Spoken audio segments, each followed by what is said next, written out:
everyone, I'm Cerise. I'm Joe, and today we are talking about happiness and contentment. What is contentment? What is happiness? Can you be happy as long as you have the things that you want, despite the world being in the condition that it's in? What is the context of your happiness and contentment then? I think that in a way you are able to be happy and content because you're not thinking about anything else except for what you have, what you want, what you need. But that's limited to that scenario. As long as you're only thinking about yourself, sure, you can be happy. You can have a great time all the time.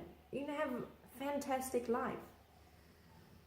But in this day and age, we have the capacity to be more than that. We have the capacity to actually live with an awareness of what's happening around us, in the world around us. We have the capacity to maybe not change the entire world, but at least be part of not perpetuating the same cycles of abuse. That's an interesting point, because what if everybody's kind of been unspokenly participating in the same agreement all across the world, and the agreement goes, as long as I have the things I want and desire and give me security, I will let everybody else do their thing. I'm not going to get involved. I'm going to look after myself and my own. That sounds very familiar. What if everybody goes by that philosophy? That sounds like very Just much... what if though? That sounds just hypothetically, like that's what we're just doing. Pretend that's what's happening. And then imagine how the world might be. I will let you have your happiness if you let me have my happiness.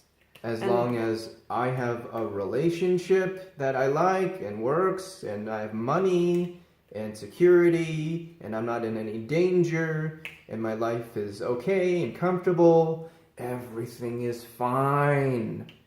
Just relax. Oh my God, chill out. Yeah, sure. You know, there is some bad stuff that goes on in the world, and I feel for those people and those animals and the ocean and everything. I feel for those things.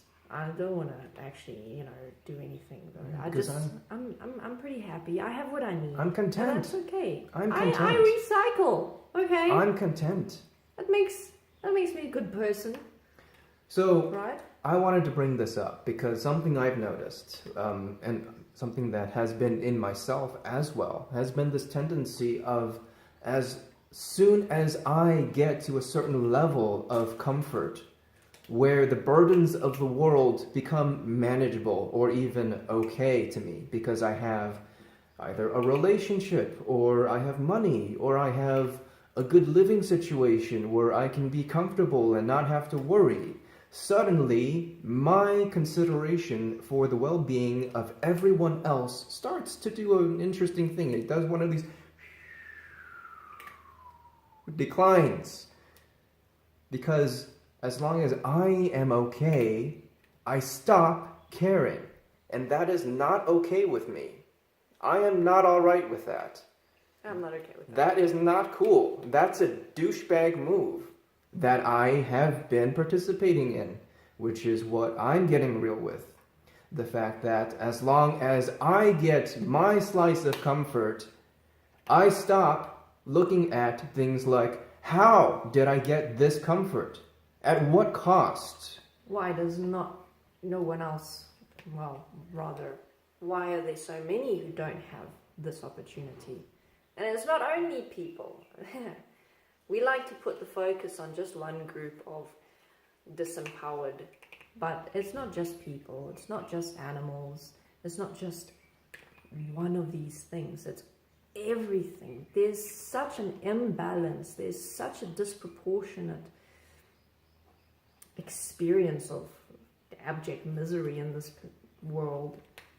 And it's not that like that's the nature of life. It's not like that's how life is supposed to be. It's not like that's even the original design of things. I mean, if you take away humans, things get pretty good for everything else.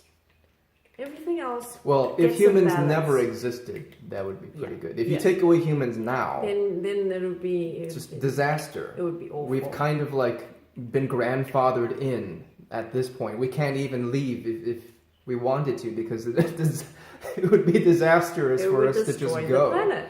So I want to bring this up to get real with myself, and I challenge all of you to get real with it as well. Have you been limiting yourself within your definitions of your comfort zones?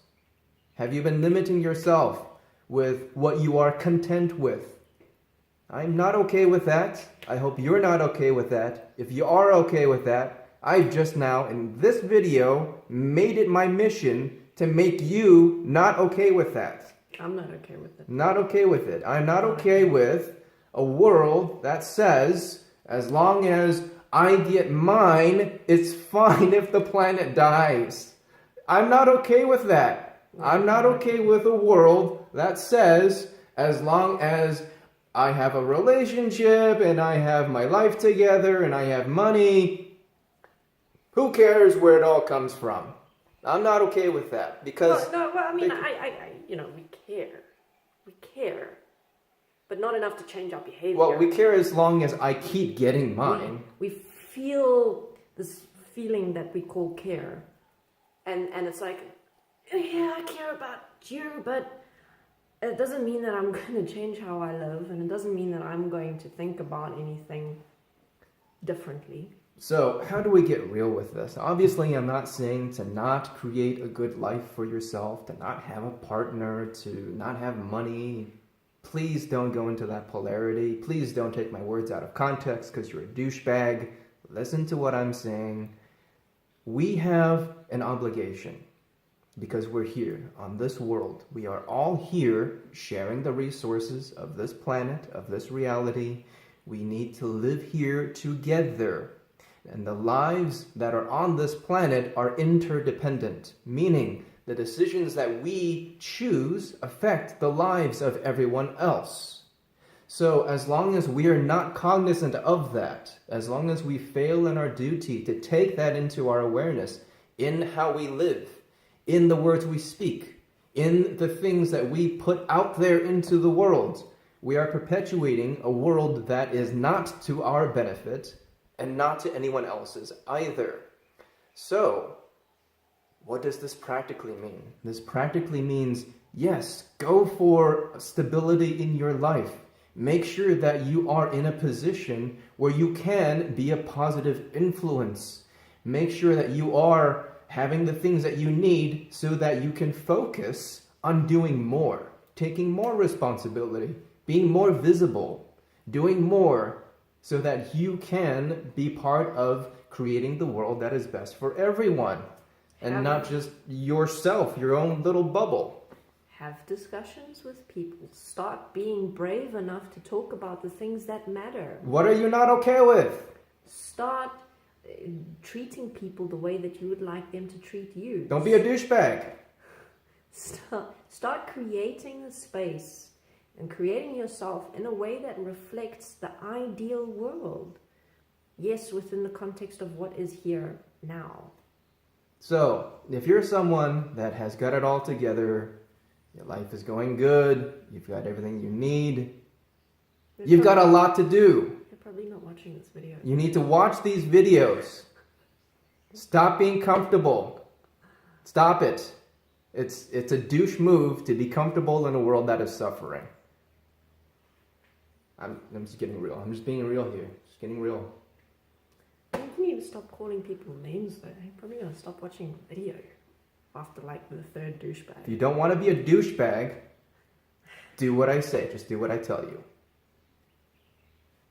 Douchebags. I apologize on behalf of Joe. I'm going to end the video now. But take a moment to consider the points that we've shared. Don't consider the douchebag parts. Consider the other everything else except for the words douchebag and whatever other words he may have called you. Which again, I apologize. Bye.